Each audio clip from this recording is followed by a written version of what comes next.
শিমের চারা রোপণের উপযুক্ত সময় হয়ে গিয়েছে, তাই আজকে আমরা শিমের চারাগুলোকে রোপণ করতেছি আমাদের মাদাগুলোতে। তো হ্যালো এভরিওয়ান, শিম চাষের ধারাবাহিক পর্বে আপনাদেরকে স্বাগতম জানাই। আজকের এই পর্বটিতে রয়েছে শিম গাছের মাদায় চারা রোপণ পদ্ধতি। চারা রোপণের পূর্বে আপনারা কীভাবে চারা তৈরি করে নেবেন সেটি হলো, সাধারণত মাদায় সরাসরি বীজ বপন করা যায়, অথবা পলি ব্যাগে বা কোকোপিটের মাধ্যমে, সিডলিং ট্রের মাধ্যমে আপনারা চারা তৈরি করে নিতে পারেন। তো এইভাবে চারা তৈরি করে নিলে রিস্ক একটু কম থাকে। আর চারা তৈরি করার পরে কত দিনের চারা আপনারা দিবেন, কেউ কেউ 10 থেকে 12 দিনের চারা রোপণ করে থাকেন। তবে সবচেয়ে উত্তম হলো 15 থেকে 20 দিনের মধ্যে যে চারাগুলো থাকে শিমের চারা, এইগুলো আপনারা আপনাদের মাদাগুলোতে দিয়ে দিবেন।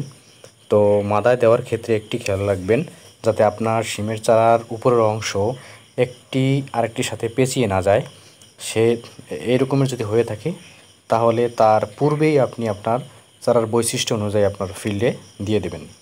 তো প্রতি মাদায় আপনি কতটি করে চারা দেবেন, আপনার মাদার দৈর্ঘ্য প্রস্থ অনুযায়ী আপনি 2 থেকে 3টি অথবা 4টি চারা দিয়ে নিতে পারেন। আর চারা দেওয়ার পরে যেই কাজটি করবেন সেটি হলো খুঁটি দিয়ে দিবেন। চারা দেওয়া শেষ, সাথে সাথে আপনি খুঁটি দিবেন। আর সবচেয়ে বেটার হয় যে আপনি আপনার মাদা প্রস্তুত করার পরবর্তীতে আপনি উপরে মাচা দিয়ে ফেলবেন। তাহলে পরবর্তীতে আপনি যখন মাচা প্রিপারেশন করবেন, সেই ক্ষেত্রে একটি ঝামেলা থাকে এবং চারাগুলো নষ্ট হওয়ার পসিবিলিটি থাকে। এই বিষয়গুলো আপনার থাকবে না। তো আপনি চারা কীভাবে দিচ্ছেন সেটাও আপনাদেরকে দেখাচ্ছি।